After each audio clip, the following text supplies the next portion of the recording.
Maria, cheia de raça, não teve de graça o que recebeu. Quando alguém é um rio que gera um oceano, não há nenhum tirano que arranque o que é seu.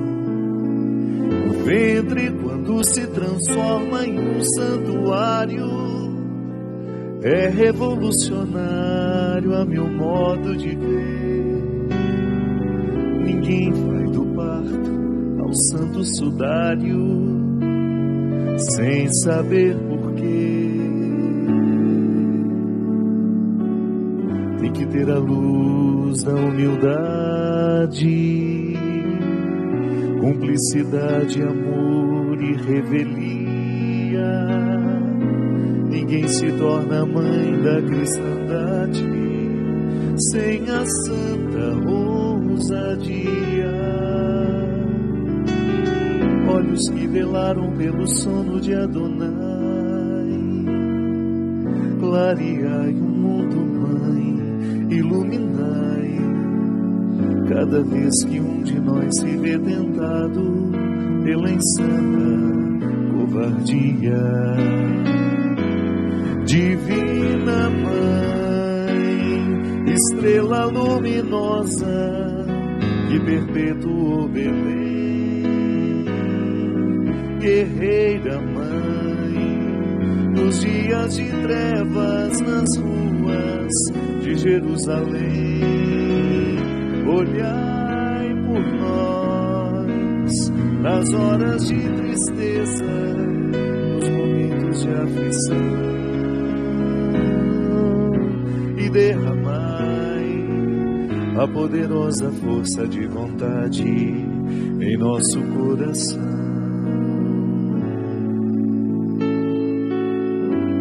Tem que ter a luz da humildade, cumplicidade, amor e revelia. Ninguém se torna mãe da cristandade sem a santa ousadia. Olhos que velaram pelo sono de Adonai, clareai o mundo, mãe, iluminai. Cada vez que um de nós se vê tentado pela insana covardia. Divina Mãe, estrela luminosa que perpetuou Belém, guerreira Mãe, nos dias de trevas nas ruas de Jerusalém, olhai por nós nas horas de tristeza, nos momentos de aflição, e derramai a poderosa força de vontade em nosso coração. Divina Mãe, estrela luminosa que perpetuou Belém, guerreira Mãe, nos dias de trevas nas ruas de Jerusalém, olhai por nós nas horas de tristeza, nos momentos de aflição, e derramai a poderosa força de vontade em nosso coração.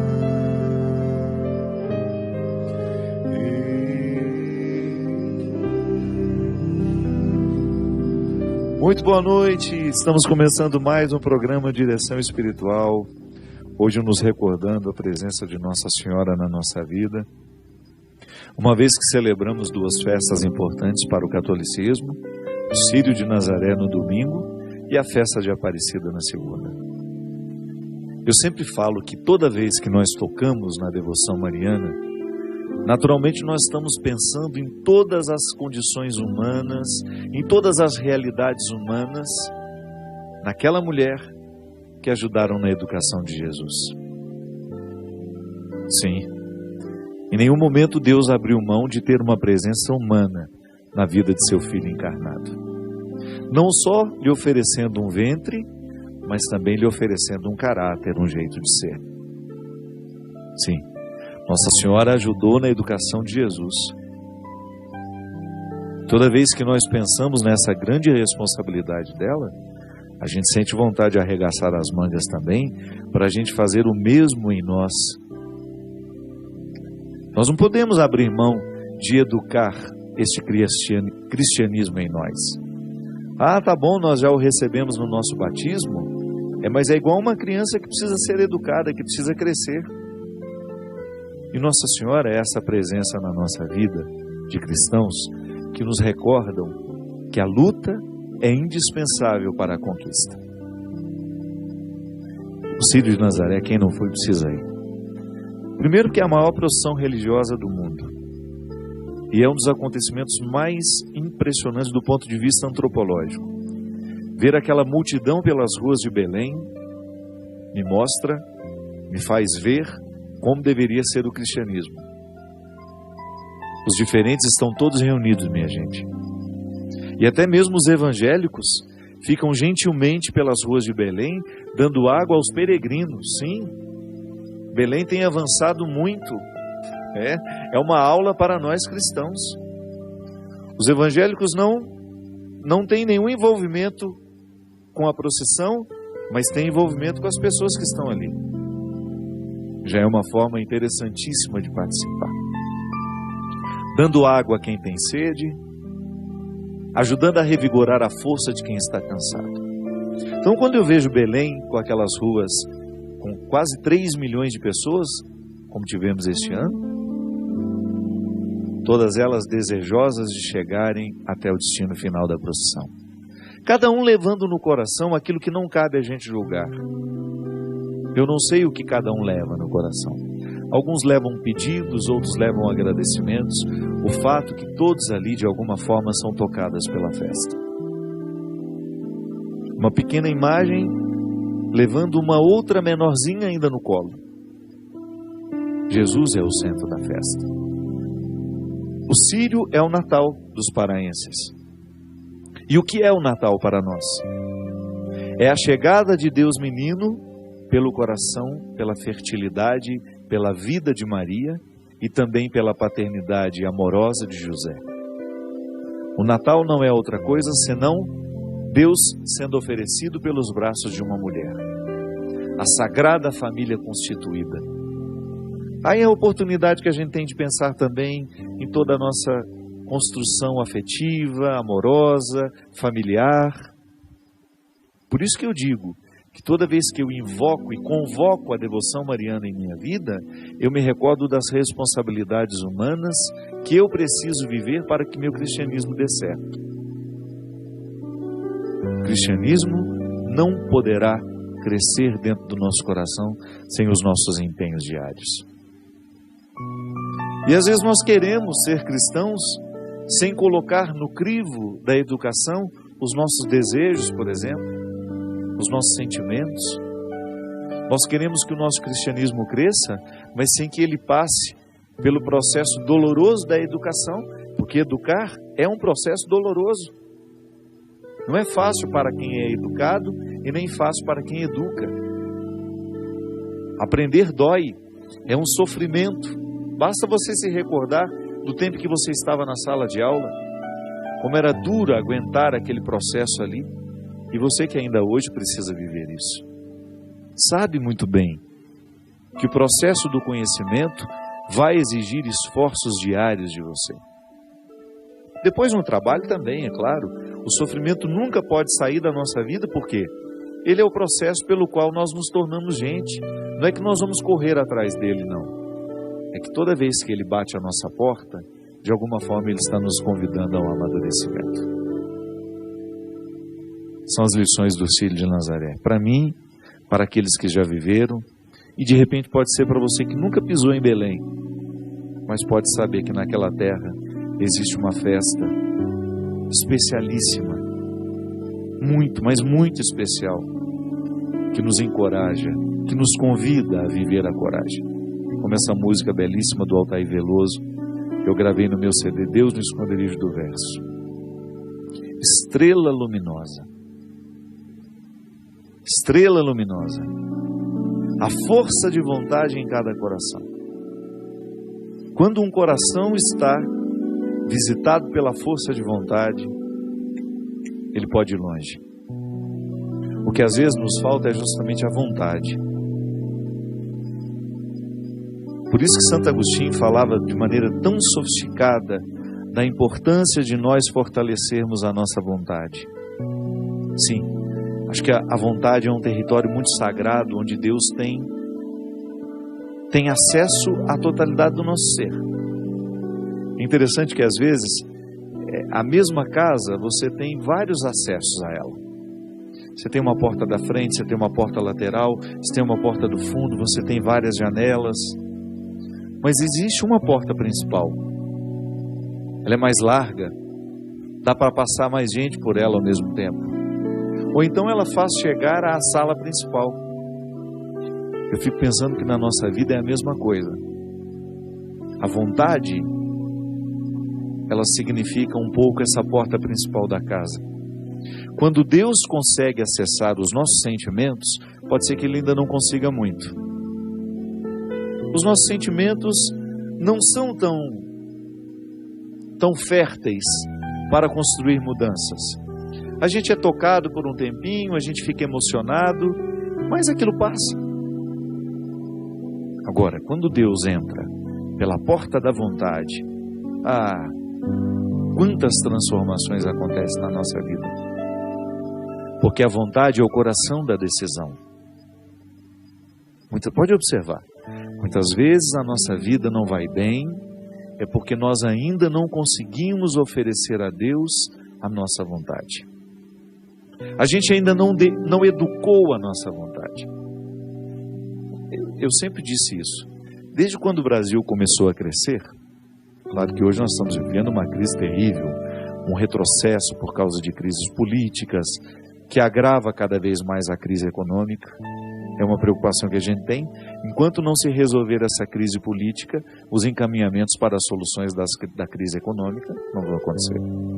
E a gente está cada vez mais mergulhando numa crise grave. Mas quando eu vi o Brasil crescendo na onda, no topo, das especulações, e todo mundo interessado por nós, e o capital estrangeiro sendo investido aqui, melhorando a vida do brasileiro, criando empregos, o dólar numa cotação boa, que facilitava as nossas importações e exportações, enfim, uma vida econômica interessante. Quem antes não tinha acesso ao dinheiro passou a ter, melhorou a vida de muita gente, mas uma coisa não aconteceu. A gente não educou o desejo do povo. Não adianta a gente ter dinheiro, senão a gente vai gastar esse dinheiro de maneira errada. O que nos faz gastar o dinheiro de maneira proveitosa é a educação do desejo. Desejo de conhecimento, desejo de crescer, desejo de não ficar ali eternamente deitado num berço esplêndido, como diz o nosso hino, recebendo o que vem de cima. Eu não quero ficar eternamente dependendo do governo. Eu quero ter o meu desejo educado para eu querer cada vez mais avançar. Eu ser retirado de uma linha de miséria, claro, mas não para ficar eternamente mantido pelo outro. Não, para me dar condições de ir atrás dos meus sonhos. Eu sair de uma condição que não me favorece para eu ter condições de ir buscar o favorecimento de realidades que eu posso conquistar com meu esforço, com meu estudo. Então não adianta o povo ter dinheiro se nós vamos gastar o nosso dinheiro com as bobagens da vida e vamos deixar de investir no nosso conhecimento, na superação dos nossos limites. A mesmíssima coisa acontece com a gente na vida cristã, na vida afetiva, na vida emocional. Se a gente não educa o nosso desejo para a gente querer o que de fato nos faz crescer, não adianta Deus querer por nós. Não adianta Deus querer que eu tenha uma vida boa e me desejar o tempo todo, porque eu sempre gosto de salientar isso. Deus não muda de ideia, minha gente. Deus não acorda mal-humorado e fala, hoje eu quero prejudicar as pessoas. Não. Hoje eu quero... Não. O desejo de Deus para a criatura humana, para a vida criada, é a harmonia. É que essas criaturas cresçam, desenvolvam e se realizem. A realização humana é o desejo de Deus para nós. O teólogo que eu estudei no meu mestrado falava isso. Onde você encontra uma pessoa realizada e feliz, ali Deus está manifestado. E é claro que o oposto também é verdadeiro. Onde existe uma pessoa privada de se realizar e de ser feliz, lá também Deus está gritando para que a gente possa ir lá, fazer alguma coisa por aquela pessoa, para quebrar as cadeias que seguram e impedem aquela pessoa de ir além. Sim, o desejo de Deus para a nossa vida é que nós sejamos felizes, realizados. E eu preciso diariamente investigar se as escolhas que eu estou fazendo favorecem ou desfavorecem esse desejo de Deus na minha vida. E é por isso que Agostinho dizia que o fortalecimento da vontade deve ser o exercício de todo dia. Quem tem vontade fraca não vai longe, não consegue fazer nenhuma dieta. Propõe-se a fazer uma modificação dos hábitos para poder melhorar a saúde, faz 2, 3, 4, 5 dias, no sexto já está desanimando. Por quê? Não fortaleceu a vontade, não gerou ainda uma convicção, ficou só no sentimento, só naquele desejo temporário de mudar a vida para isso, para aquilo, para caber no vestido do casamento que vai usar no sábado. Aí sim, faz 3, 4 dias tomando só água. Mas não é isso que Deus quer de nós. Não é um angu de um dia que engorda o porco. E também não é a falta de um angu que vai, de um dia, que vai emagrecer o porco.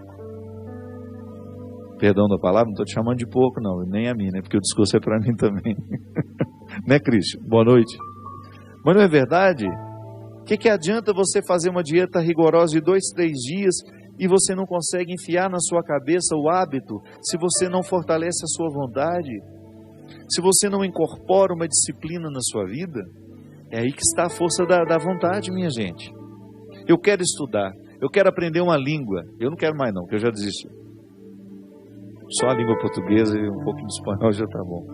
Mas se você se propõe a estabelecer, se você estabelece para você uma meta, não adianta você ficar emocionado temporariamente com aquela meta. Não adianta você se envolver apenas com os sentimentos, as atmosferas superficiais do seu desejo. Precisa cavucar, sabe? Igual o garimpeiro precisa fazer para chegar até a pedra preciosa. Precisa julgar todos os excessos.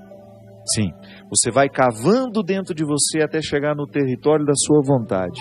Mas, padre, como é que a gente faz isso? É no dia a dia. É recrutando diariamente a sua vontade. Opa, estou esmorecendo aqui. Eu estou permitindo que o sentimento prevaleça em mim. Aí eu estou voltando aos velhos hábitos. Não adianta. Nós precisamos. Agora vindo para cá, a gente falando do cansaço que muitas vezes... 99% das pessoas que eu conheço estão cansadas, estressadas. Aí a Cidinha, minha companheira de viagem, dizendo para mim: padre, o senhor sabia que para a gente descansar, somente depois do 15º dia de férias é que a gente começa a descansar? Então estou roubado, eu não tenho nem uma semana. Mas eu acredito nisso, é verdade. Às vezes, para a gente poder se desligar, um retiro, por exemplo. Quando você entra dentro de um retiro, digamos que você vai ficar uma semana de retiro. Somente depois do 3º, 4º dia que você começa a entrar. Leva um tempo. Parece que nós temos tantas carcaças que nós vamos permitindo serem colocadas sobre nós, que depois, quando a gente precisa chegar ao nosso eu original, mais verdadeiro, mais genuíno, enquanto a gente não arranca tudo aquilo, não chega lá. A vontade é a mesma coisa.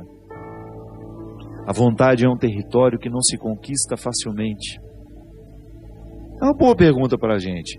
Eu giro em torno da minha vontade ou do sentimento dos meus desejos? Os sentimentos que me ocorrem momentaneamente. Ah, que vontade de fazer isso. Aí eu fico entusiasmado, eu vou lá, eu compro o material, eu começo a estudar. 10, 15 dias depois já começa. Ah, hoje eu vou abrir mão porque eu não posso, não. A vontade não permite indisciplina. A vontade é um exercício diário, de olhar para a meta que se tem e não abrir mão da disciplina que precisa ter para chegar ao resultado daquela meta.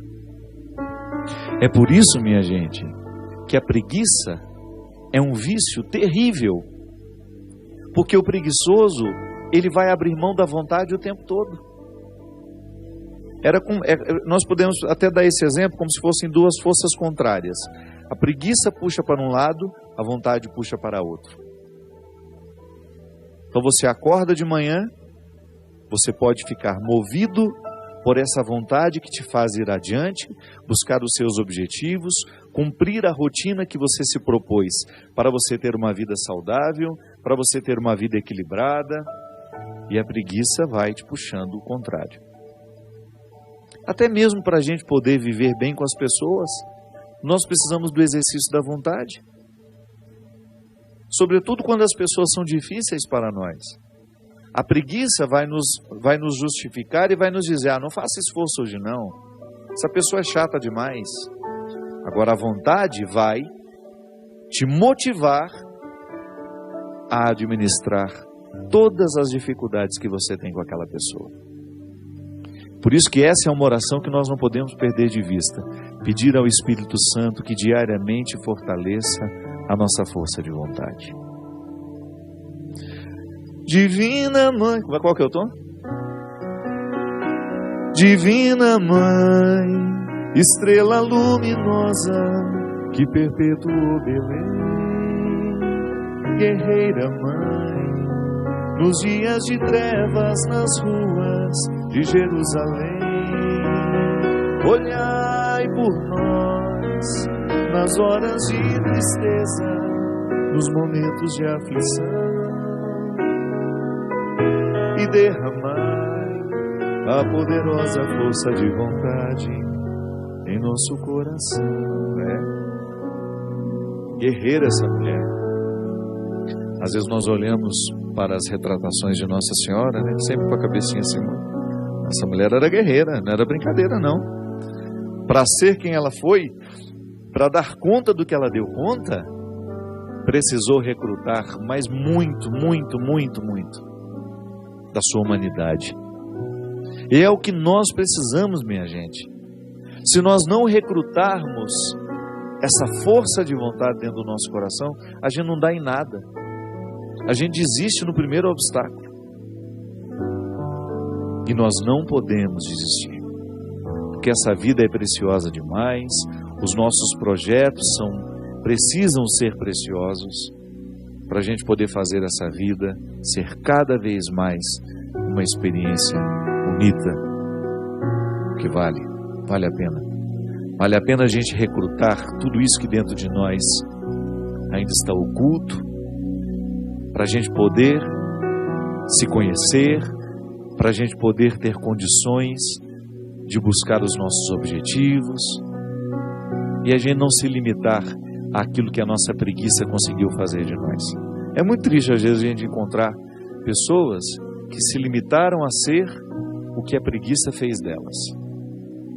Passou uma vida inteira na preguiça, não recrutou nem a metade do que poderia recrutar.